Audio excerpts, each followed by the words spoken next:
से मुझे ध्यान दें। हाँ बस हो गया। प्रिय विद्यार्थियों, ये जो वीडियो है राजा राममोहन राय के राजनीतिक विचारों से संदर्भित है। राजा राममोहन राय ने भारतीय समाज और धर्म को सुधारने का कार्य किया। साथ ही उन्होंने राजनीतिक क्षेत्र में प्रत्यक्ष तो भाग नहीं लिया, राजनीतिक जागरण का सीधा कार्य तो नहीं किया, परंतु उन्होंने जो देश के नागरिक हैं उनकी जो समस्याएं थी उन समस्याओं का बुद्धिपूर्ण हल शासन के समक्ष रखने का कार्य किया, जिससे शासन उनमें सुधार कर सके। इस प्रकार से राजनीतिक दृष्टि से राजनेता के रूप में उन्होंने कार्य नहीं किया, राजनीतिक क्षेत्र में सीधा उन्होंने प्रवेश नहीं किया, परंतु उन्होंने जो भारतीय प्रशासन है उनके दोषों का और जनता की चिंताओं को ब्रिटिश सरकार के समक्ष रखने का कार्य किया। इसका अर्थ ये हुआ कि राजनीतिक चिंतन के बारे में भी राममोहन राय अपने विचार प्रतिपादित करते हैं।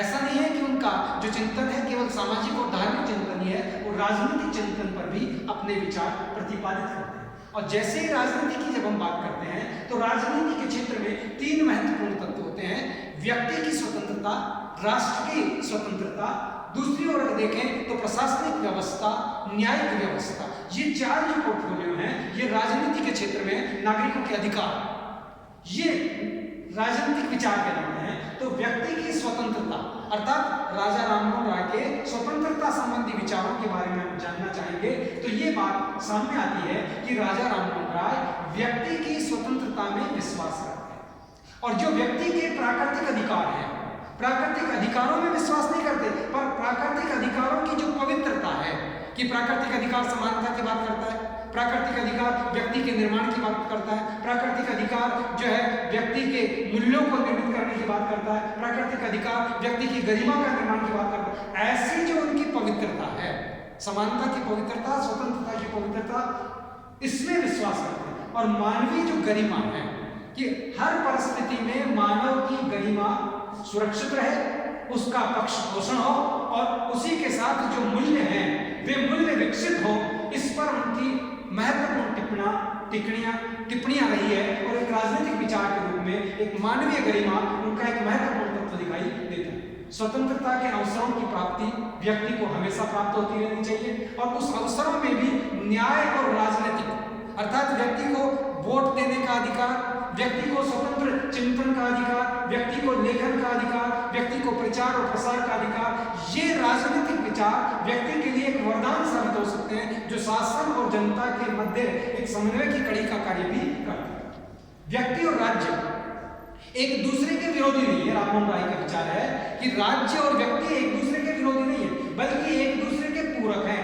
एक दूसरा एक दूसरे को समर्थ बनाता है, एक दूसरा एक दूसरे के लिए बना हुआ है। इसलिए राज्य और व्यक्ति के संबंधों में आदर्श और व्यवहारिकता के समन्वय के उनके विचार हैं। स्त्री पुरुष की समानता, जैसे भारतीय संविधान में दोनों को समान अधिकार है, जाति, धर्म, भाषा और लिंग के आधार पर सभी को स्वतंत्रता का अधिकार है, समानता का अधिकार है। वही चीज राममोहन राय कहते हैं स्त्री और पुरुष में समानता होनी चाहिए, उन्हें समान अधिकार प्राप्त होने चाहिए। उसके विपक्ष में कानून निर्माण के द्वारा वो कहते हैं कि समाज में उन्होंने कानून बनवाया भी विलियम बेंटिंक से, सती प्रथा अधिनियम। तो कानून के निर्माण से जो जनता है, देश की समाज है, उसकी संस्कृति है, उसके राजनीतिक सुधार है, उनकी दशाओं के निर्माण के बारे में कानून निर्माण का विचार रखते हैं। वो कानून के सहयोग से अर्थात सरकार के माध्यम से समाज सुधार में विश्वास है।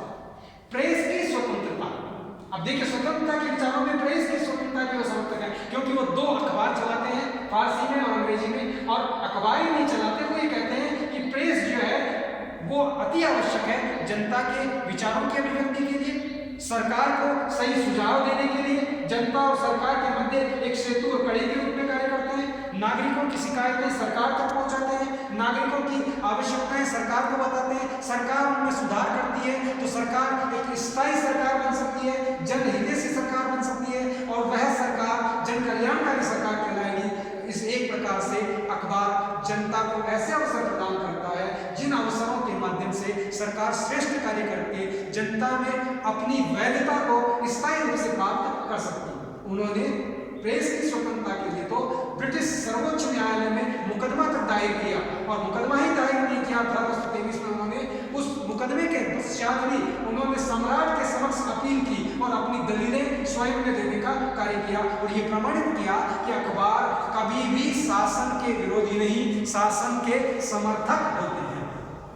इसी के साथ वो ये कहते हैं कि जो न्यायिक व्यवस्था है उसमें भी सुधार होने चाहिए। उसके लिए वो कहते हैं कि जो जूरी प्रथा है, अर्थात 17 अगस्त 1827 को जूरी प्रथा का एक अधिनियम पारित हुआ था। उस अधिनियम को ब्रिटिश सरकार ने वापस ले लिया था और उसमें कहा गया था कि अंग्रेज अधिकारी जो है, अंग्रेज अधिकारियों के मुकदमे भारतीय न्यायिक अधिकारी नहीं सुन सकते। तो वो ये कहते हैं कि न्यायपालिका में भेदभाव का निषेध होना चाहिए। न्यायपालिका एक न्याय होता है जिसमें किसी व्यक्ति का नहीं, सभी व्यक्तियों को समान अधिकार होने चाहिए। इसलिए जूरी प्रथा का समर्थन करते हैं, न्यायपालिका में भेदभाव का विरोध करते हैं, न्यायपालिका और कार्यपालिका के पृथक्करण में विश्वास करते हैं। राजस्व और न्याय प्रणाली पर उन्होंने अनेकों लेख लिखे और ये बताया कि राजस्व और न्याय का क्या संबंध है। राजस्व जनता के विकास में, भूमि सुधार में कार्य करता है और न्यायपालिका का उसमें क्या योगदान हो सकता है, इसके बारे में भी वो अपने विचार देते हैं। और न्यायालय में वो यहाँ तक कहते हैं कि यूरोपियंस जो हैं उनका एकाधिकार क्षेत्र नहीं है, न्यायपालिका का तो सभी का क्षेत्र है। मानवता के निर्माण का कार्य है, एक सरकार और संस्था को एक स्थापित करने का माध्यम है, व्यक्ति के विकास का माध्यम है। न्याय व्यक्ति का एक मूलभूत अधिकार है। इस प्रकार की वो बात करते हैं और कहते हैं भारतीय प्रशासनिक पद जो है उनका विकेंद्रीकरण किया जाना चाहिए और भारतीय आपराधिक विधि संहिता का निर्माण कराया जाना चाहिए। जन भाषा और न्यायिक भाषा दोनों में एक समान समझ को निर्मित करने की वे बात करते हैं। वे तो यहाँ तक कहते हैं कि जो न्यायपालिका की रिपोर्ट्स है, जो न्यायिक निर्णय है, उन्हें समाचार पत्रों में प्रकाशित किया जाना चाहिए। जब ही जाकर के जनता वो सरकार के प्रति जागृत, सरकार के कार्यों के प्रति जागृत होगी, अपने विकास के प्रति जागृत होगी, अपने अधिकार के प्रति जागृत होगी और अपने कर्तव्य का निर्वाह सही रूप से कर सकेगी। इसका मतलब हम ये कहते हैं कि राजा राममोहन राय अधिकारों के समर्थक हैं और अधिकारों में व्यक्तिगत स्वतंत्रता और प्राकृतिक अधिकारों की समानता की बात करते हैं। स्वतंत्रता, समानता और भ्रातृत्व, ये जो तीन विचार हैं फ्रांस की क्रांति के संवैधानिक विचार हैं, इन विचारों में वो विश्वास रखते हैं, स्वीकार करते हैं। राज्य व्यक्ति के विकास के लिए एक अनिवार्य संस्था है और ये अनिवार्य संस्था नागरिकों के स्वतंत्रता के अधिकारों को प्रतिबिंबित करने वाली होनी चाहिए, जिससे नागरिक सरकार के प्रति अपनी वैधता ही नहीं बल्कि विश्वास भी कायम रह सके। इसी के साथ वो कहते हैं कि लोकतंत्र और न्याय के प्रति अंग्रेजों की जो निष्ठा है उसमें भी राजा राममोहन राय विश्वास करते हैं। अंग्रेजी जो परिभाषा है, अंग्रेजी जो पद है, अंग्रेजी जो अभिरक्षण है, अंग्रेजों की जो संस्कृति है उसमें वो निष्ठा रखते हैं और निष्ठा के साथ उनके आचरण में विश्वास है। उनका प्रेस की स्वतंत्रता, विचारों की अभिव्यक्ति की स्वतंत्रता में वे विश्वास रखते हैं। न्यायपालिका में सुधार के प्रति वे सजग रहते हैं। भारतीय प्रशासनिक सुधार आयोग के समक्ष भी वे सुधार की मांग करते हैं। राजनीतिक जागृति और व्यक्ति की स्वतंत्रता में वो, गरिमा में वो पूर्ण विश्वास रखते हैं। और राजा राममोहन राय इसी के साथ एक महत्वपूर्ण बात हम कहें कि प्रवर समिति जो बनी थी, जो प्रशासनिक सुधार आयोग की बात थी, उस समिति के समक्ष राजा राममोहन राय ने अपने विचार रखे थे और उन विचारों में उन्होंने प्रशासनिक सुधार के विचार प्रतिपादित किए थे। जैसे उन्होंने कहा कि जो देसी लोक सेवकों की स्थापना होनी चाहिए, भारत में केवल अंग्रेज लोक सेवक नहीं होने चाहिए, भारतीय भी लोक सेवक होने चाहिए। तो देसी लोक सेवकों की स्थापना हो, सेवा में नियुक्ति की आयु सीमा का विस्तार हो, आयु की वृद्धि की जाए, देसी नागरिकों को नौकरियां और उच्च पद प्रदान किए जाएं, उनकी योग्यता और शिक्षा के अनुसार उन्हें पद दिए जाने चाहिए, दायित्व उन्हें सौंपा जाना चाहिए। द्वैध जो है, रेतवाड़ी प्रथा जो है, उस प्रथा को समाप्त करके उसमें सुधार करने की बात करते हैं।